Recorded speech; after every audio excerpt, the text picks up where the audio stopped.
오늘 만나 성경 말씀은 역대하 19장 4절에서 7절 말씀입니다. 4절 여호사밧은 예루살렘에 살면서 브엘세바에서부터 에브라임 산간 지역에 이르기까지 민정을 살피러 다녔으며 백성들을 주 그들의 조상의 하나님께 돌아오게 하였다. 그는 또 온 유다의 요새화된 성읍에 재판관들을 임명하여 세우고 그들에게 말하였다. 그대들은 맡은 일을 할 때 삼가 조심하여 하시오. 그대들이 하는 재판은 단순히 사람을 기쁘게 하는 것이 아니라 그대들이 재판할 때에 그대들과 함께 계시는 주님을 기쁘시게 하는 것임을 명심하시오. 주님을 두려워하는 일이 한순간이라도 그대들에게서 떠나지 않도록 하시오. 주 우리의 하나님께서는 불의하지도 않으시며 치우심도 없으시며 뇌물을 받지도 않으시니 재판할 때 삼가 조심하여 하도록 하시오. 아멘.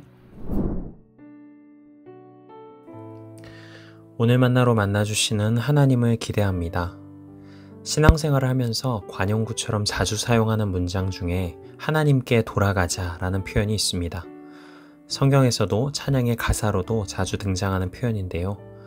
회개의 순간마다 또는 무언가 중요한 새로운 시작을 앞두고 있을 때마다 이런 문장을 더 자주 접하게 되는 것 같습니다. 그런데 하나님께 돌아간다는 것이 구체적으로 무엇을 의미할까요? 사실 돌아가자라는 표현 자체가 매우 추상적인 말입니다. 해석의 범위와 결이 매우 다양해질 수 있는 말이죠. 누군가는 물리적으로 교회를 출석하지 않았다가 다시 출석하는 것을 돌아간다고 생각할 수 있겠고, 또 누군가는 게으르던 개인의 경건 생활을 다시 열심히 하게 된다는 것이라고 생각할 수도 있습니다. 중요한 점은 구체성을 상실한 채 이 문장만을 외치고 강조하게 될 때 이 문장이 이끌어가는 방향과 목적성도 매우 모호해지고 왜곡되기 쉽다는 것입니다.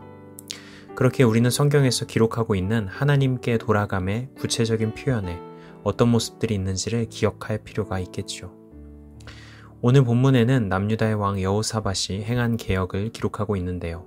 4절에 보면 여호사밧은 백성들을 주 그들의 조상의 하나님께 돌아오게 하였다 라는 표현이 나옵니다. 그리고 뒤이어서 백성들을 하나님께 돌아오게 하기 위해 행했던 주요한 조치들이 기록되어 있는데요.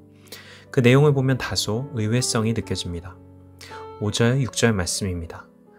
그는 또 온 유다의 요새화된 성읍에 재판관들을 임명하여 세우고 그들에게 말하였다. 그대들은 맡은 일을 할 때 삼가 조심하여 하시오. 그대들이 하는 재판은 단순히 사람을 기쁘게 하는 것이 아니라 그대들이 재판할 때 그대들과 함께 계시는 주님을 기쁘시게 하는 것임을 명심하시오. 여호사밧은 재판 제도를 개혁합니다. 역대하 19장을 펼쳐서 읽어보시면 5절과 6절뿐만 아니라 이후의 모든 기록이 계속해서 재판관들을 임명하고 공정하게 재판하라고 당부하는 장면들이 나열됩니다. 하나님께 돌아감과 재판 제도의 개혁은 무슨 관련이 있는 것일까요? 재판이란 근본적으로 사람을 어떤 기준으로 바라보고 평가할 것이냐가 명료하게 드러나는 자리라고 할 수 있습니다. 예를 들어 돈이 많고 권력이 강한 사람에게만 유리하게 판결이 내려지는 재판의 자리라면 그 재판은 사람의 존재 가치란 재물의 많고 적음이나 힘의 유무에 따라 나뉜다는 가치관을 긍정하고 있음을 선전하는 것과 다름없습니다. 반대로 부자든 가난한 자든 권력이 있는 자든 그렇지 않은 자든 법과 정의에 따라서 차별 없이 공명정대하게 판결되는 재판의 자리라면 그 재판은 그 자체로 모든 사람은 평등하고 동등하게 법의 보호를 받아야 하는 존귀한 존재라는 가치관을 강력하게 드러내고 있는 것이죠.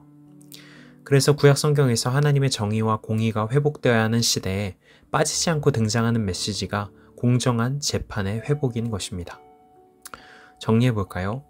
오늘의 본문은 하나님께 돌아간다는 표현을 단지 마음의 회복이나 종교적 열심의 회복으로만 국한짓지 않고 있습니다. 한 개인이 하나님께 돌아간다는 것은 내 눈앞에 한 사람을 어떤 시선으로, 어떤 기준으로 바라보고 판단할 것인가의 문제에서 근본적인 변화가 일어나는 것을 의미하죠. 사람의 가치를 보여주는 외면적인 조건이나 사회적 지위, 물질의 많고 적음으로 쉽게 판단하지 않는 것입니다. 하나님이 그런 분이시기 때문이죠. 7절 말씀입니다. 주님을 두려워하는 일이 한순간이라도 그대들에게서 떠나지 않도록 하시오. 주 우리의 하나님께서는 불의하지도 않으시며 치우침도 없으시며 뇌물을 받지도 않으시니 재판할 때에 삼가 조심하여 하도록 하시오. 하나님은 뇌물과 같이 외적 조건에 따라 치우치는 불의한 분이 아니십니다. 그렇기에 우리가 그분을 두려워한다면 하나님의 시선을 벗어나서 세상의 가치관대로 함부로 사람을 판단하고 정죄하는 자리에 정체되어 있는 무감각함을 가장 경계해야 하는 것이죠. 하나님이 지금 나와 함께 계시다는 경외의 감각을 지닌 채 내 앞에 선물처럼 다가온 한 사람을 존재만으로 환대하고 존귀한 하나님의 형상으로 바라보려는 겸손함이 회복될 때 우리는 하나님께로 한 걸음 한 걸음 돌아가고 있다고 고백할 수 있지 않을까요? 사랑하는 성도 여러분, 하나님께로 구체적이고 우직한 한 걸음을 내딛는 우리 모두가 되면 좋겠습니다.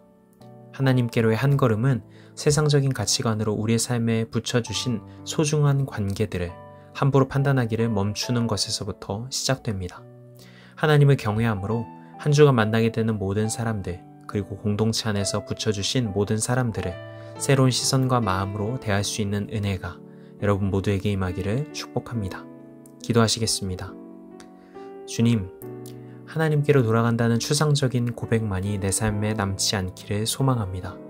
하나님을 경외하는 감각을 더욱 섬세하게 회복시켜 주시고 하나님을 두려워함으로 나의 일상의 영역에서 마주하는 사람들을 함부로 판단하고 정죄하는 어리석음으로부터 돌이킬 수 있도록 인도하여 주시옵소서. 예수님의 이름으로 기도드립니다. 아멘. 이제 두 가지 기도 제목으로 함께 기도합니다. 첫 번째로 오늘의 말씀에 따라 기도하겠습니다.